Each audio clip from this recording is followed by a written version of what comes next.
Tout d'abord, je pense que le match n'était pas un match facile du tout, parce que l'équipe de la Zambie, c'est vrai qu'après deux matchs, ils ont 0 point, mais ça ne reflète pas la qualité de ces joueurs, surtout dans le compartiment d'attaque. Et c'est ce qu'on a vu vers la fin du match, quand ils ont fait rentrer leurs joueurs, que ce soit Zulu, que ce soit le numéro 19. Et nous, on était très conscients que le match va être très, très difficile, très, très disputé. Mais c'était pour nous très important de faire l'entame du match bien comme il faut et de faire aussi la fin du match bien comme il faut. On a tiré des leçons du match passé et la façon comme on a perdu les 3 points. Et on était très déterminés pour remplacer ces 3 points perdus. Je pense que je ne peux être que satisfait, content, et je ne peux que remercier les joueurs sur la façon, surtout mentale, comment ils ont commencé le match et comment ils ont fini le match. كان يمكن هضرتي تحدثتي على جرينتا. اللاعبين دائما بكل صراحة عندنا واحد المجموعة اللي مرة واحدة أخرى كنوجه لهم التحيات ديالي على التعامل ديالهم، على الاحترافية ديالهم، على لو كوتي مونطال ديالهم. انه حتى هما راه ماشي من السهل، لان حنا فيو لا سيتوياسيون اللي نتاكم عارفين استنجدنا باللاعبين الرجاء، استنجدنا باللاعبين بهذا لو تيرم هذا، يعني استنجدنا باللاعبين ديال لي فار، استنجدنا باللاعبين ديال بركان، وكلهم ما كانوش جاهزين وكانوا في اون سيتوياسيون اللي ما صعيبه، ومع ذلك الحمد لله كيأديو بواحد الطريقه اللي جيده كتير، واللي خلاتنا اليوم اننا نكونوا عندنا 6 ديال النقاط. كان بالامكان يكون عندنا اكثر مقارنه مع المقابله اللي فاتت، لكن انهم كيلعبوا. لاحظنا اليوم مهري اول مقابله ما كنا عارفين بانه المجيء ديالهم عنده علاقه بالتحضير ديالهم كذلك، يعني مع لا كومبيتيسيون مع لي ماتش وحنا كنحاولوا نحضروا في هذوك اللاعبين ونحاولوا نربحوهم. الا احتاجنا لهم في المقابله الاولى ل5 دقائق لقاوهم، محتاجين لهم 10 دقائق لقاوهم، محتاجين لهم في 20 دقيقه لقاوهم. مي من بعد كيجي لو سيناريو ديال الماتش، لو سيناريو ديال المقابله الاولى مغاير على السيناريو ديال المقابله الثانيه، مغاير على السيناريو ديال المقابله الثالثه. اليوم يمكن لي نقول لك انني سعيد لان خدينا لي 3 بوين، مي ربحنا كذلك طون دو جو المهري، طون دو جو المليوي، ربحنا طون دو جو بزاف ديال الدراري، طون دو جو البولكسوت. ومع العلم انه كندخل في المقابله الاولى، يعني حتى لو سيناريو سمح لنا اننا نربحوا 3 نقاط، من ربحوا كذلك لاعبين. فمره واحده اخرى كنوجه لهم كل التحيات، لانه في لا ديفيكولتي كو سا سوا فيزيك او اي حاجه عندها علاقه بالمقابله كيأديو بهذه الطريقه هذه وبهذا المستوى هذا.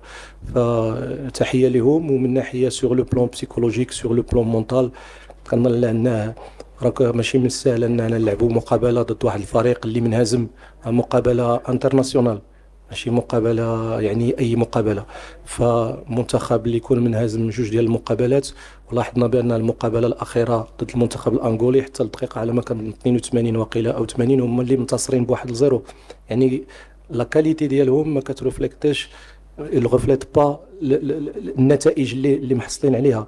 وضروري ننتظر بان كانت هذه تكون واحد رده فعل قويه منهم، ومن اجل كذلك ربح النقاط، وعلى الاقل من اجل حفظ ماء الوجه.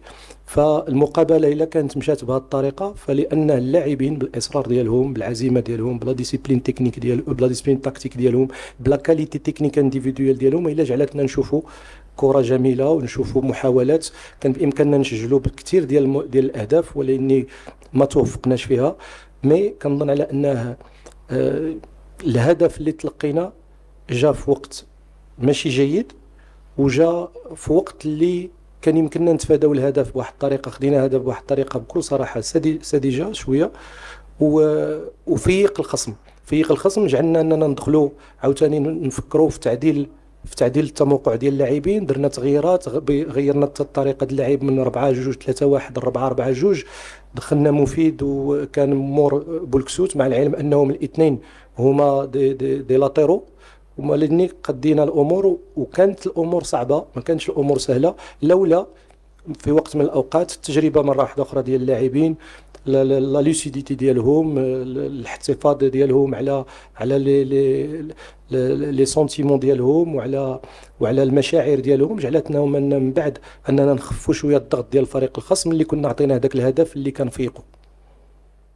انا ما كنامنش بالحظ بكل صراحه، كاين الامن بالحظ، لان الكره الا ما دخلاتش لانها يا اما جات تكنيك او لا خانك لو كوتي فيزيك كورديناسيون ولا لي زابوي ليكيليبر، او لا خانتك كوتي مونطال في ذاك لو مومون، يعني كيفاش تعامل في ذاك الفتره، او لو كوتي تاكتيك، لان سي مره واحده كتلقى راسك مع الكارديان سي ان كونتر ان، سي تاكتيك، يمكن تلقى راسك في دو كونتر ان ما كتستغلاش بطريقه مزيانه. انا الحق الا ما تمكناش باش اننا نسجلوا واحد الهدف، بالنسبه لي انا ما كترجعش للحظ، كترجع العامل من هاد الاربعه اللي قلت لك، يا اما خانتنا لو كوتي تكنيك بيور، ولا خانا لو كوتي تاكتيك، ولا خانا لو كوتي مونطال، ولا خانا لو كوتي فيزيك. ولكن ضيعنا اهداف كثيره، مي الحمد لله كنلاحظوا اليوم مقارنه بالمقابله اللي فاتت ان تحسنا كثير في التروازيام زون. الحمد لله كنظن على ان لي فيديو اللي درنا، لي كومونيكاسيون اللي دازوا بيننا وبين اللاعبين،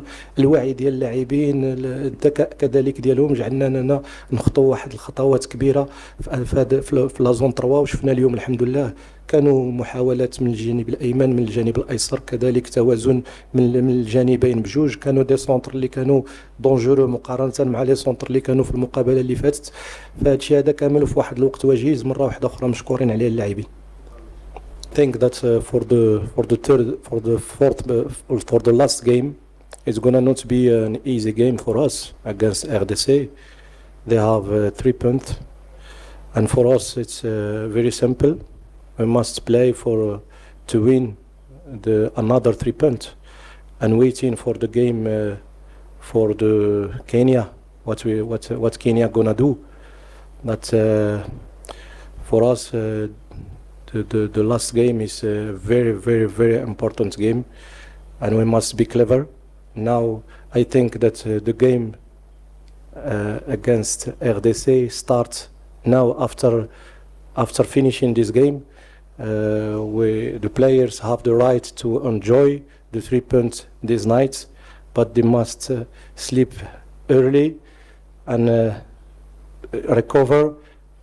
Tomorrow and after tomorrow we just have 2 days for the game against RDC. It's very short, but I think that they have a lot of experience and they know how to manage their body to be fit in the day against RDC.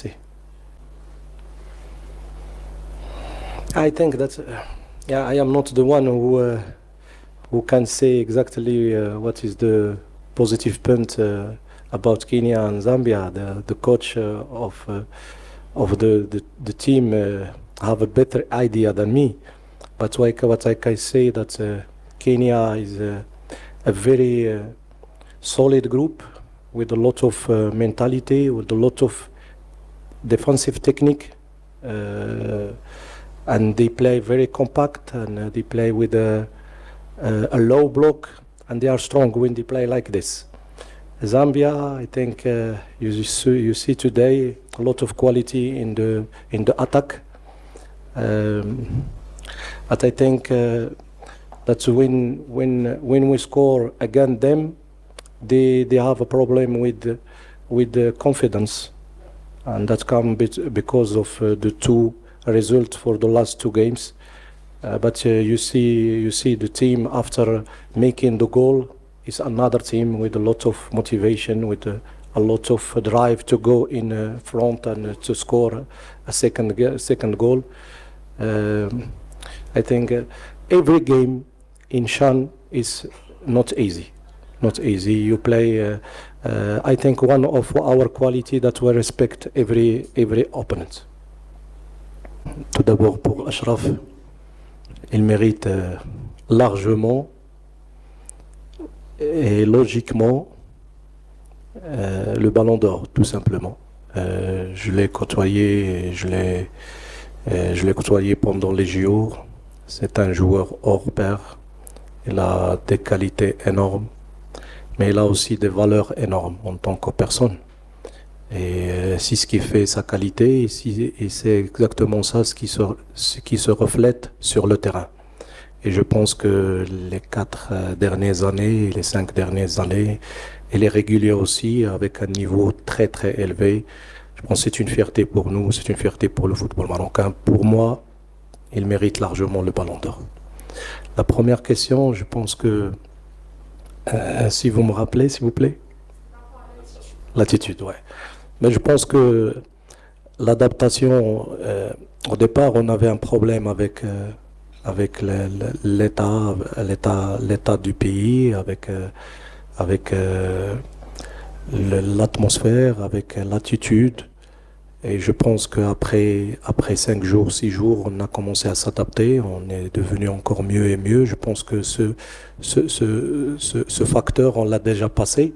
Maintenant, c'est comment les joueurs ils vont se regrouper entre eux, comment ils vont avoir l'état d'esprit qu'ils ont l'habitude de l'avoir dans leur club. Parce que vous savez, c'est très, très. La période qu'on a travaillé ensemble, ils ont pu vivre ensemble, c'était très, très, très court.